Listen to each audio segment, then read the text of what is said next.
இஸ்லாம் கற்பனை கோட்டையின் விரிசல்கள் வழியே நம்முடைய அடுத்த பகுதி தான் இந்த பதிவில் நம்ம பார்க்க போறோம்.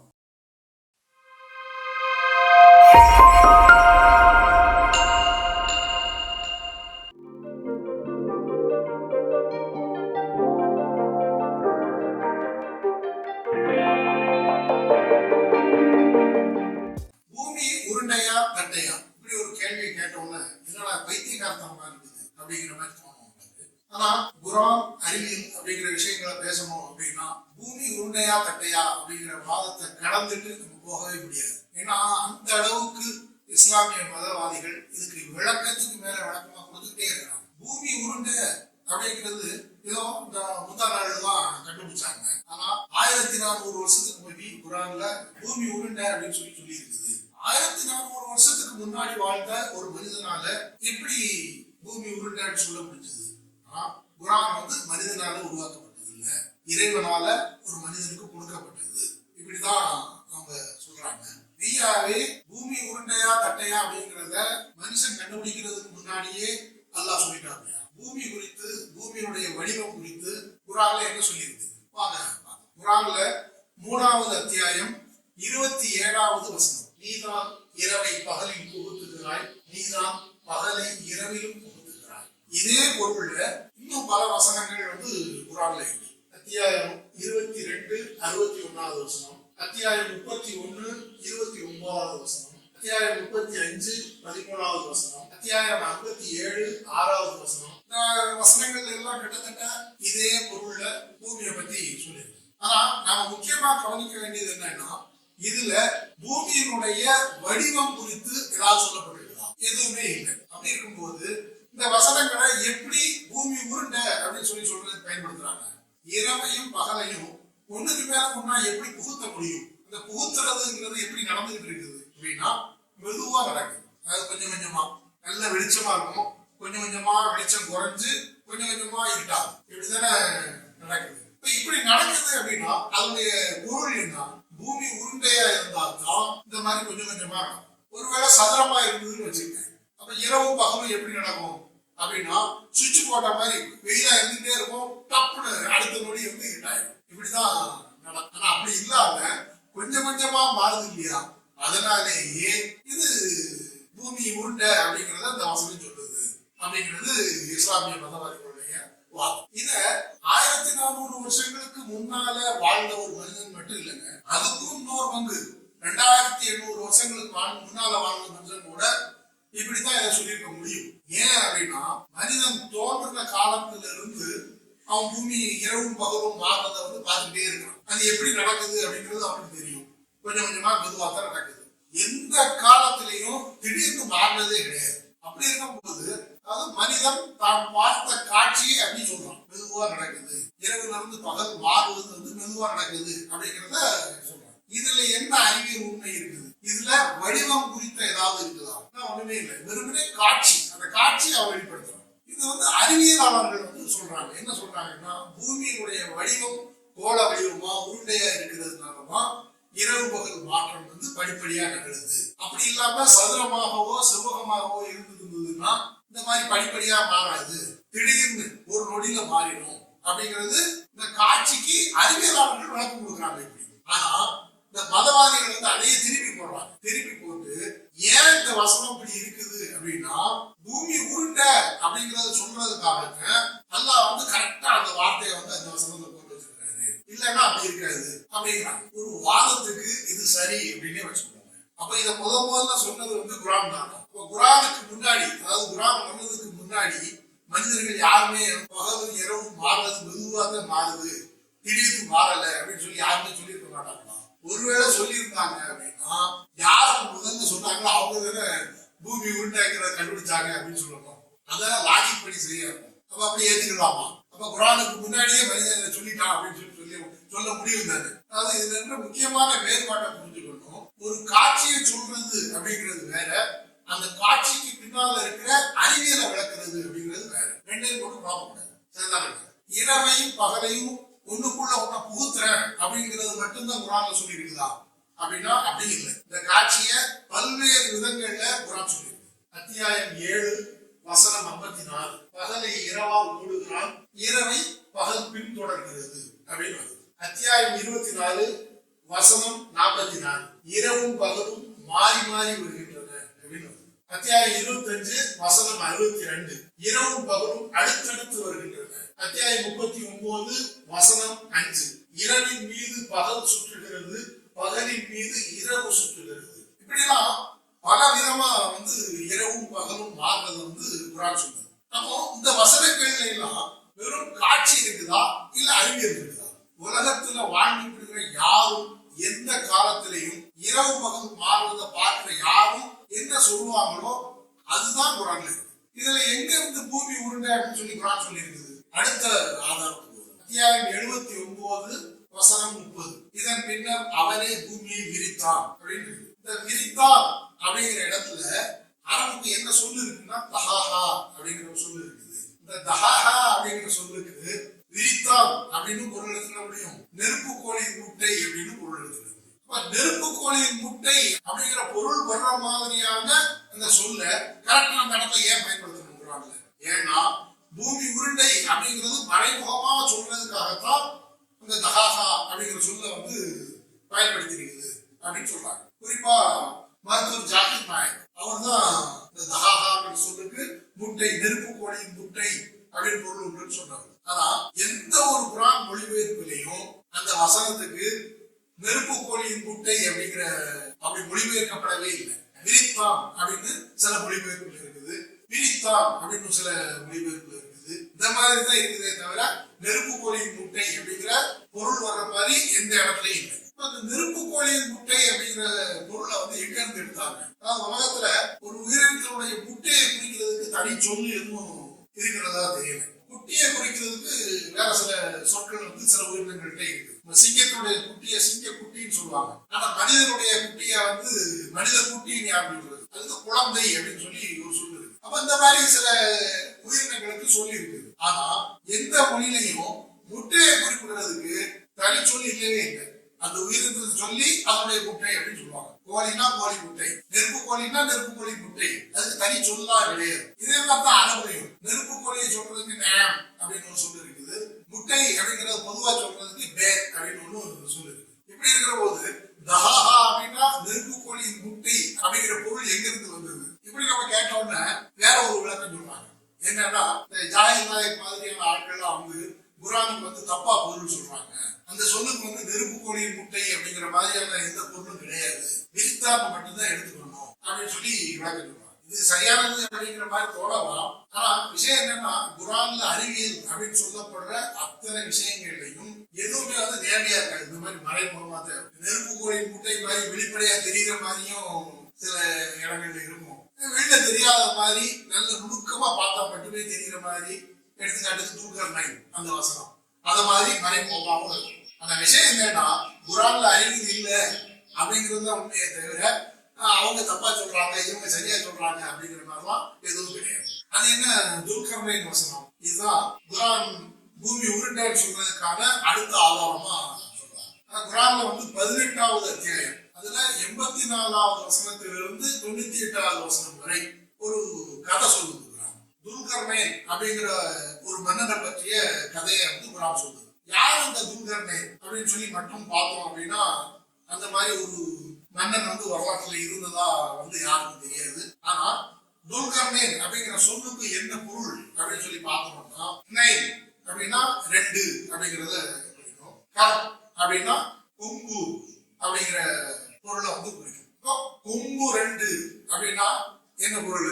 துல்கர்னைன் அப்படிங்கிறதுக்கு என்ன பொருள்னா துல் அப்படிங்கிறது அரபுடைய ஒரு சிறப்பு சொல். எதையெல்லாம் சிறப்புப்படுத்தி சொல்றதுக்கு அல் அப்படிங்கிற சொல்ல பயன்படுத்துவாங்க. அந்த அடிப்படையில் தான் கர் நைன் அப்படிங்கிற 2 சொல்லையும் இணைச்சு அந்த சிறப்பு சொல்லாத துல்லையும் சேர்த்து துல்கர்னைன் அப்படின்னு சொல்லி சொல்றாங்க. இதனுடைய பொருள் என்ன அப்படின்னா 2 கொம்புகளை உடையவன் அப்படிங்கிறது இதனுடைய பொருள். இப்போ வரலாற்றுல 2 கொம்புகளை உடைய மன்னன் யாரு அப்படின்னா அலெக்சாண்டர். நீங்க அலெக்சாண்டருடைய பழைய படங்களை பாத்தீங்க அப்படின்னா அலெக்சாண்டருக்கு 2 கொம்பு இருக்கிற மாதிரி படம் போட்டிருப்பாங்க. அலெக்சாண்டர் அதாவது துல்கர்னைன் ஒரு முஸ்லீம் அப்படின்னு சொல்லி குரான் சொல்லுது. ஆனா அலெக்சாண்டர் முஸ்லீமா இல்லை, அவன் உருவ வழிபாட்டை வணங்கியவன் அப்படிங்கிறதுக்கு ஆதாரங்கள்லாம் இருக்கு. சரி, ஓகே, அது போகட்டும். யாரா இருந்தா என்ன, துல்கர்னைன் அப்படிங்கிற மன்னன் இருந்தா, அவன் முஸ்லீமா இருந்தான் அப்படிங்கறத மட்டுமே எடுத்துக்கணும். இதுல குரான் சொல்ற கதை என்ன அப்படின்னா, அந்த துல்கர்னைன்கிற மன்னன் ஒரு வழியில போறான். அந்த வழியில சில மக்கள் கூடிய ஊரோ சமுதாயம் இருக்குது. அந்த இடத்துல சூரியன் வந்து சேறு நிறைந்த தண்ணீர்ல மூழ்கிறதா பாக்குறோம். தொடர்ந்து போறாரு. வேற ஒரு இடத்துல சூரியன் உதிக்கிறத வந்து பாக்குறாரு. இதுதான் குரான்ல இருக்குது, வேற எதுவும் கிடையாது. இல்ல பூமி உருண்டையா தட்டையா அப்படிங்கிற மாதிரி எந்த சொல்லும் வந்து இல்லை. ஆனா இப்ப மதவாதிகள் என்ன சொல்றாங்க அப்படின்னா, ஒரே நேர்கோட்டுல பயணிக்கிற ஒரு மன்னன் சூரியன் மறைகிறதையும் திரும்ப சூரியன் உதிக்கிறதையும் பார்க்கிறான் அப்படின்னா அதுக்கு என்ன பொருள் அப்படின்னா, பூமி உருண்டையா இருந்தா மட்டும்தான் இது சாத்தியம். இல்லைன்னா எப்படி சூரியன் உதிக்கிறதையும் சூரியன் மறைகிறதையும் பார்க்க முடியும்? அதனால இந்த வசனங்கள்ல வந்து பூமி உருண்டை அப்படிங்கறதுதான் மறைமுகமா சொல்லுது அப்படிங்கிறது மதவாதிகளோட. இது சரியா? பூமி உருண்டையா இருந்தாலுமே ஒரே நேர்கோட்டுல முன்னோக்கி போகிற ஒரு மனிதனால பாதையை பார்த்தாம சூரியன் மறைகிறதையும் சூரியன் உதிக்கிறதையும் அடுத்தடுத்து தொடர்ந்து பார்க்க முடியுமா அப்படின்னா பார்க்க முடியாது அப்படிங்கிறதும். அதாவது மேற்கு கிழக்கு இந்த மாதிரி திசைகள் இதெல்லாம் வந்து மனிதன் தன்னுடைய வசதிக்காக ஏற்படுத்திக்கிட்டது. இங்க பூமியை கடந்து போயிட்டீங்க அப்படின்னா கிழக்கு எது மேற்கு எதுன்னு யாருமே தெரியாது. அப்ப நம்ம பூமியில கிழக்குல உதிச்சு மேற்குல மறையுது அப்படிங்கறத எதை சொல்றோம்னா, பூமி தன்னைத்தானே சுத்திக்கிட்டு சூரியனையும் சுத்தி வருது அப்படிங்கிறது நம்ம எல்லாருக்கும் தெரியும். அப்ப இந்த அடிப்படையில இருந்துதான் பூமி சுழல்றதனுடைய காரணமா கிழக்குல உதித்து மேற்குல மறைகிறதா தெரியுது. ஆனா சூரியன் மறைகிறது இல்ல, உதிக்கிறது இல்ல. சரி, இப்போ அந்த வசனங்களுக்கு ஒரு மன்னன் பூமியில பயணிக்கிறான் அப்படின்னா அவன் முதல்ல சூரியன் மறைகிறத பார்க்கணும். அப்படி சூரியன் மறைந்து பார்த்ததுக்கு பிறகு திசையை மாத்தாம நேரடியா நேர்கோட்டுல அதே மாதிரி போயிட்டே இருக்கான்னு வச்சுக்க, அவனால சூரியன் உதிக்கிறத பார்க்க முடியுமா அப்படின்னா பார்க்க முடியாது. எப்படின்னா அவன் திசையை மாத்தாம முன்னோக்கி பார்த்துட்டு போயிட்டே இருக்கான். அப்படி போகும்போது அவன் முதல்ல சூரியன் மறைகிறத பார்க்கறான் அப்படிங்கிற போது அவருடைய பொருள் என்ன அப்படின்னா, அவன் கிழக்குல இருந்து மேற்காக போறான் அப்படிங்கிறது பொருள். இப்போ கிழக்கில இருந்து மேற்காக போகிற ஒரு மனிதன் தன்னுடைய திசையை மாத்தாம அப்படின்னா திருப்பி பார்க்காம சூரியன் உதிக்கிறத பார்க்க முடியுமா அப்படின்னா பார்க்க முடியாது. ஆனா இன்னொன்று நடக்கும். என்ன அப்படின்னா, பூமி உருண்டை அப்படிங்கிறதுனால ஒரு இடத்துல இருந்து மேற்கு நோக்கி பயணப்பட்ட ஒரு மனிதன் தொடர்ச்சியா பயணிச்சுட்டே இருந்தா அப்படின்னா, பூமியை ஒரு சுத்துற அளவுக்கு பயணிச்சுட்டான் அப்படின்னா எந்த இடத்துல இருந்து கிளம்புனாலும் அதே இடத்த வந்து சேரும். ஆனா மேற்கு நோக்கி போனவன் கிழக்குல இருந்து அந்த இடத்த வந்து சேரும். இதுதான் உண்மை. இதுதான் பூமி உருண்டை அப்படிங்கறது நிரூபிக்கிற நிகழ்வா இருக்கும். ஆனா அதுக்கு பதிலாக என்ன சொல்றாங்கன்னா, சூரியன் மறைகிறதையும் பார்க்கலாம், அதே பயணத்துல சூரியன் உதிக்கிறதையும் பார்க்கலாம். அதனால பூமி உருண்டைன்னு வசனம் சொல்லுது அப்படின்னு சொல்லி சொல்றாங்க. ஏதாவது லாஜிக் இருக்குதா? இருக்கு. ஆனா குரான் சூரியன் மறைகிறதையும் பார்க்கலாம், சூரியன் உதிக்கிறதையும் பார்க்கலாம் அப்படின்னு சொல்லி இருக்குது. ஏன் அப்படி இருக்குது அப்படின்னா, குரான் அவர் திசையை மாற்றாம நேர்கோட்டுல ஒரே பாதையில போனாரு அப்படின்னு சொல்லி எந்த குறிப்பும் இல்லை அப்படின்னு குரான் சொல்லவே இல்லை. அதுல 85வது வசனம் ஒரு வழியில் சென்றார் அப்படின்னும், 89வது வசனம் பின்னர் ஒரு வழியில் சென்றார் அப்படின்னும், மறுபடியும் 92வது வசனம் மறுபடியும் ஒரு வழியில் சென்றார் அப்படின்னு. இப்படி நம்ம சொன்னோன்னே மதவாதிகள் வந்து புதுசா வேற ஒரு விளக்கம் சொல்றாங்க. என்ன அப்படின்னா, இந்த ஒரு வழியில் அப்படிங்கிறது வந்து அவர் திசையை மாத்தினாரு அப்படின்னு பொருள் இல்லை. அவர் ஒரு வழியில பயணம் பண்ணாரு அப்படின்னு இருந்தது அப்படின்னா அதுக்கான அர்த்தம் என்ன அப்படின்னா, முதல்ல அவர் நிலத்துல பயணம் பண்ணாரு அப்படிங்கிறது பொருள். வேற ஒரு வழியில போனாரு அப்படின்னா அதுக்கு பொருள் என்ன அப்படின்னா, அவர் நிலத்துல போனதை விட்டுட்டு கடல்ல போனாரு அப்படின்னு எடுத்துக்கணும் அப்படின்னு சொல்றாங்க. அப்படியே வச்சுக்கிட்டாலும் மூணாவதா ஒரு வழி வருது, அதை எப்படி சொல்றது? ஒருவேளை ஆகாய மார்க்கமா போனாரு அப்படின்னு எடுத்துக்கலாமா? பூமி வந்து உருண்டைன்னு சொல்லி குரான்ல சொல்லி இருக்குது அப்படின்னு சொல்லி நிரூபிக்கிறதுக்காக என்னென்னலாமோ சித்து வேலைகள்லாம் செய்யலாம். இப்போ அந்த ரெண்டையும் பொருத்தி பாருங்க. தஹான்னு சொன்னது வந்து அவருடைய பொருள் நெருப்பு கோழி முட்டை அப்படிங்கிறது அவர் தப்பா சொல்லிட்டாரு அப்படின்னு சொல்றாங்களே, அதுக்கும் இப்போ அவர் ஒரு வழியில் பண்றார், இன்னொரு வழியில சென்றார், இன்னொரு வழியில சென்றார், சூரியன் மறையதை பார்த்தார், சூரியன் உதிக்கிறத பார்த்தார் அப்படின்னு இருக்கிற வசனத்துக்கு இவங்களாம் ஒரு பொருள் பண்ணி அவர் ஒரே வழியில இருந்து போனாரு, சூரியன் மறைகிறதையும் சூரியன் உதிக்கிறதையும் பார்த்தாரு அதனால இந்த வசனம் பூமி உருண்டை அப்படிங்கிறது தான் சொல்லுது அப்படின்னு சொல்றாங்களே, இதுக்கும் ஏதாவது வித்தியாசம் இருக்குதா அப்படின்னா ஒரு வித்தியாசம் இல்லை, ரெண்டும் ஒண்ணுதான். இதை நம்ம என்ன புரிஞ்சுக்கலாம் அப்படின்னா, பூமி உருண்டை அப்படிங்கறத நிரூபிக்கிறதுக்காக தோதுப்பட்ட இடங்களில் உள்ள வசனங்களை எல்லாம் எடுத்துக்கிட்டு அது இப்படித்தான் சொல்லுது அப்படின்னு சொல்லி இஷ்டத்துக்கு இவங்களா கதை கட்டி விடுறாங்க. சரி, இந்த வசனங்கள்ல எல்லாம் பூமியினுடைய வடிவம் குறித்து எதுவுமே சொல்லல அப்படிங்கிறத பார்ப்போம்.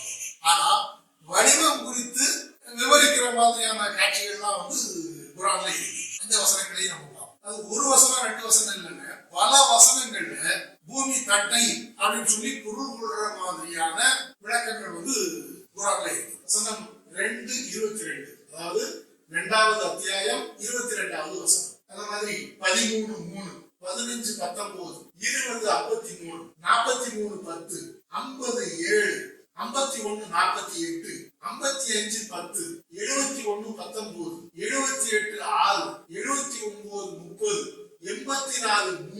84:3, 88:20, 91:6. இந்த வசனங்கள்ல எல்லாம் பூமியை நானே விரித்தேன் அப்படிங்கிற பொருள்ல, அதாவது தட்டை அப்படிங்கிற பொருள்ல குர்ஆன் சொல்லி, ஆனா இதையும் பூமி உருண்டைன்னு சொல்றதுதான் குர்ஆன் சொல்லி இருக்குது அப்படின்னு சொல்றாங்க. எப்படி அப்படின்னா, பூமியை விரித்தான் அப்படின்னு எதை சொல்லுது அப்படின்னா, பூமியுடைய மேற்பரப்புல நிலம், பூண்டுகள் இதெல்லாம் இருக்குது இல்லைங்களா, மலை இருக்குது. அப்ப இதெல்லாம் தான் விரித்தான் அப்படிங்கிற பொருள்ல குர்ஆன் சொல்லுது. அப்ப அதுக்கு என்ன பொருள் அப்படின்னா, பூமி 3 அடுக்கா இருக்கு. இன்னர் கோர்னு இருக்குது, அதுக்கு மேல அவுட்டர் கோர் அப்படின்னு ஒண்ணு இருக்குது, அதுக்கு மேல மேற்பரப்பு மேண்டில் சொல்றாங்க. இந்த 3 அடுக்கு பூமியில இருக்கு. இதுல அந்த மேற்பரப்பு மேல் அடுக்குன்னு சொன்னாங்க மேண்டில், அதுதான் பூமி விரித்தார் அப்படிங்கிறதுக்கான பொருளா சொல்லப்படுது. இப்போ நமக்கு தெரியும் பூமி உருண்டை அப்படிங்கிறது அறிவியல் பூர்வமா தெளிவான விளக்கங்களோட அவ்வளவு நேரடியா படமா எடுத்து கூட காட்டியாச்சு. அப்போ இந்த காலகட்டத்துல பூமி யாருமே தட்டைன்னு சொல்ல முடியாது. அப்ப இப்போ நின்றுட்டு அவங்க என்ன சொன்னாங்கன்னா, விரிப்புன்னா என்ன, விரிப்பை தர சமதளத்துல மட்டும்தான் விரிக்க முடியுமா, உருண்டையான ஒரு பொருளை கூட மேல விரிப்பு போடத்தான் செய்யலாம். அதனால இந்த விரிப்பு அப்படிங்கிறது மூலம் பூமி உருண்டை அப்படிங்கிறது தான் குர்ஆன் சொல்லி இருக்குது அப்படிங்கிறது அவங்க மதவாதிகளுடைய வாதம். சிரிக்கணும்னு தோணுச்சுல சிரிச்சிருக்க, அடக்கி வைக்காது. கேள்வி என்ன அப்படின்னா, பூமி உருண்டை அப்படிங்கிறது நமக்கு தெரிஞ்சிருக்குது, அதனால உருண்டையிலே நம்ம போட்டலாம் அப்படிங்கிறது இப்ப விளக்கமா சொல்றோம். ஆனா பூமி உருண்டையா தட்டையா இல்ல சதுரமா அப்படின்னே தெரியாதுன்னு வச்சுங்க. அப்ப எதுக்கு மேல அது போர்த்தப்பட்டிருக்கு, தட்டை அப்படிங்கிறதுனால அது போர்த்தப்பட்டிருக்குதா, இல்ல சதுரமா இருக்குன்னு அது மேல விரிச்சிருக்குதா, இல்ல உருண்டையா இருக்குது அப்படிங்கிறதுனால அது மேல விரிச்சிருக்குதா, இந்த வசனங்கள்ல அதுக்கு ஏதாவது பதில் இருக்குதா அப்படின்னா எதுவுமே இல்லை. ஆனா பொதுவா விரித்தான் அப்படின்னா என்ன சொல்லுவாங்க, வாய விரிச்சான் அப்படின்னா சமதளமா இருக்கிற இடத்துல விரிச்சா அப்படிங்கிறது தான் நம்ம பொருளா எடுத்துக்க முடியும். இதுவரைக்கும் நம்ம சொன்னதெல்லாம் குர்ஆன் இறங்கின காலத்துல மக்களுக்கு பூமி உருண்டையா தட்டையான்னு தெரியாது அப்படிங்கிற பொருளையே இதையெல்லாம் நம்ம பார்த்தோம். ஆனா மெய்யாகவே 1400 ஆண்டுகளுக்கு முன்னாடி குர்ஆன் இறங்கும் போது பூமி உருண்டை அப்படிங்கிறது மக்களுக்கு தெரியாதான் அப்படிலாம் கிடையாது. அதுக்கும் 12 காலத்துக்கும் முன்னாலேயே பூமி உருண்டை அப்படிங்கறத மக்கள் தெரிஞ்சு வச்சிருந்தாங்க. எப்படி அப்படின்னா, இப்ப எல்லா பண்டைய கால மனிதர்கள்லாம் கடலுக்குள்ள சென்று வந்தாங்க அப்படிங்கறத பண்டைய இலக்கியங்கள், எல்லா மொழியில் உள்ள பண்டைய இலக்கியங்களும் சொல்லுது. அப்போ கரையில நின்று கப்பல் போறதையும் வரதையும் பார்க்கிற யாராலையும் பூமியுடைய வடிவம் குறித்து கற்பனை பண்ண முடியும். ஏன்னா கப்பல் போகுது அப்படின்னா அது முதல்ல அடிப்பாக மறைஞ்சு கொஞ்சம் கொஞ்சமா மறைஞ்சு மேற்பகுதி மறையுது அப்படிங்கறது பாக்குறாங்க. அதே மாதிரி கப்பல் வருது அப்படின்னா முதல்ல மேற்பாகம் தெரிஞ்சு கொடிமரம் தெரிஞ்சு அதுக்கப்புறம் கொஞ்சம் கொஞ்சமா வெளியில தெரிஞ்சு கடைசியில அடிப்பாகம் தெரியுது அப்படிங்கிறத பாக்குறாங்க. அப்ப இதை பார்க்கும்போது ஏதோ வளைஞ்சு உள்ள போற மாதிரியான ஒரு புரிதல் மக்களுக்கு வந்துருக்கும். அப்ப இந்த ஒன்னே போதும் பூமி உருண்டை அப்படிங்கிறத மனிதன் ஒரு பட்டறிவில் தெரிஞ்சுக்கிறது. அப்படித்தான் தெரிஞ்சு வச்சிருந்தாங்க. சரி, அறிவியல் ரீதியா பூமி உருண்டை அப்படிங்கறத முதல்ல சொன்னது யாரு?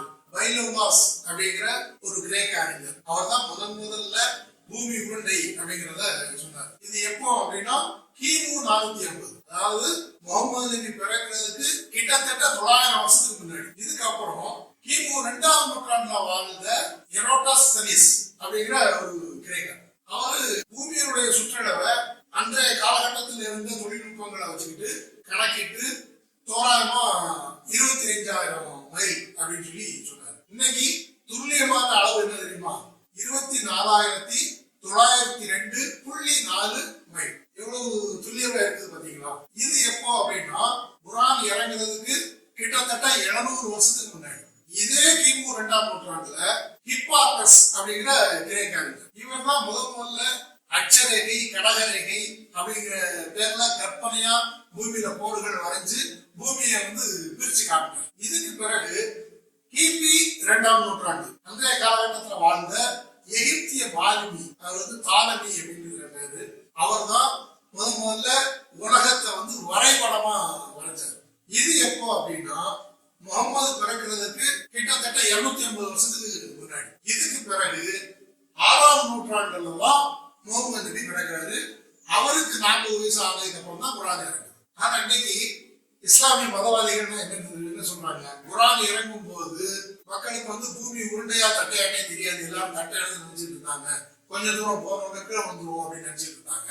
அந்த காலகட்டத்துலதான் குர்ஆன் இறங்கி இந்த மாதிரி மறைமுகமா இதெல்லாமோ சொல்லி பூமி உருண்டைன்னு சொல்லி மக்களுக்கு சொல்லுது அப்படிங்கிற மாதிரி ஜல்லி அடிச்சுட்டு இருக்கிறாங்க. உங்களுக்கே தெரிஞ்சிருக்கும், பூமி உருண்டைன்னு சொன்னது யாரு, அல்லாவா மனிதர்களா, யார் முதல்ல சொன்னாங்க அப்படிங்கிறது உங்களுக்கு தெரிஞ்சிருக்கும். இந்த இடத்துல இந்த பதிவு முடிச்சிருக்கலாம்.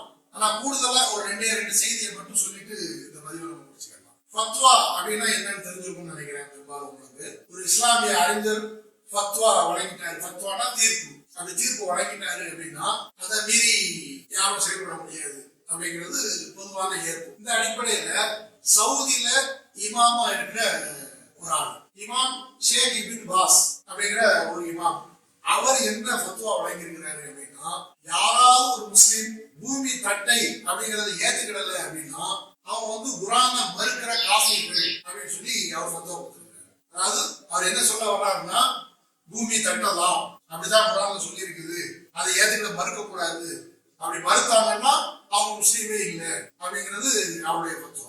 இது ஒரு செய்தி. இன்னொரு செய்தி என்ன அப்படின்னா, ஏற்கனவே பூமி உருண்டை அப்படின்னு சொல்லி மக்கள் தெரிஞ்சிருந்த அந்த காலகட்டத்தில்தான் குர்ஆன் இறங்குது. ஆனா குர்ஆன் இறங்குற அந்த காலகட்டத்துல அறிவியலாளர்களிடையில வேற ஒரு விவாதம் நடந்துட்டு இருக்குது. பூமியை வச்சு என்ன அப்படின்னா, பூமியை மையமா வச்சு பிற கோள்கள்லாம் சுத்திட்டு வருதா, இல்ல வேற ஏதோ ஒரு கோளை மையமா வச்சு பூமி சுத்திட்டு வருதா அப்படிங்கிறது முதன்மையான கேள்வி. அதாவது பூமி மையமா சூரியன் மையமா அப்படின்னு சொல்லி இப்ப நம்ம புரிஞ்சுக்கலாம். இப்படி ஒரு கேள்வி அறிவியலாளர்கள் மத்தியில பெருசா பாதிக்கப்பட்டு அதுக்கான ஆய்வுகள் தரவுகள்லாம் நடந்துட்டு இருக்கு. இந்த காலகட்டத்துல தான் குர்ஆன் இறங்குது. குர்ஆன் இறங்குற காலகட்டத்துல மனிதர்களுக்கு இருந்த மிகப்பெரிய அறிவியல் கேள்வியான இதுக்கு குர்ஆன் ஏதாவது பதில் சொல்லி இருக்குதா அப்படின்னா ஒரு பதிலும் கிடையாது. அதை பத்தி மூச்சு கூட விடல குர்ஆன். இதுதான் குர்ஆனோட அறிவியல். யாருக்கு தெரியும், நாளைக்கு ஏதாவது ஒரு மார்க்க அறிஞர் தோன்றி நம்ம முன்னாடி பார்த்தது மாதிரி ஏதாவது ஒரு வசனத்தை எடுத்து வச்சு பிரிச்சு போட்டு இது பூமி மையம் இல்ல சூரியன் தான் மையம், அவருதான் இந்த வசனம் விளக்குது அப்படின்னு சொல்லி பிற்காலத்துல யாரும் சொன்னாலும் சொல்லலாம். யாருக்கு தெரியும். அடுத்த ஒரு பதிவில் சந்திப்போம்.